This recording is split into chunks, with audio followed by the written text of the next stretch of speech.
गिबि गिबियाव बयनिसिमबो गाहाम हामलायनाय बावहरग्रोबाय। आंनि खन्थाइनि मुङा सिखोमाबाय आं। सिखोमाबाय आं। गाबनांगौ बोराबनांगौ जेबो गैया। बियो गावनि गोसोबादिनो फैदों, गोसोबादिनो थांफिनदों। आसि गावनानै एबा मुसुर दावनानै आं बिखौ लिंहराखैमोन। सोनाबनि बार बियो। बबेबा बोसोराव फैयाब्लाबो बबेबा बोसोराव फैखाथारो। फोजोबस्रांनाय नङाबा फोदाननाय जायखिजाया मोनसे लानानै फैयो आरो होलाङो। थाबायबाय थाफुबाय थानाय समाव लामा गेजेराव बिखौ आं लोगो मोनदोंमोन।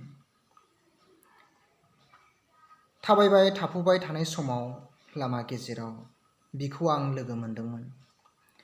बियो आंखौ नैबेसिम बुखारनानै लाबोबाय। गावहा दा बेवहाय गैया।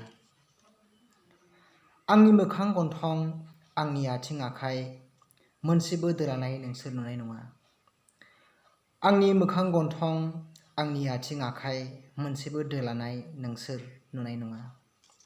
बे दोलानायखौ सिखोमाबाय आं मोनसे जलंगायाव, रावबो नुयै जलंगायाव। आंहा फोथायनाय दं बेनो सानसे फुंखा जानानै गुरब्ला नुजाफैगोन। गोजोन्थों।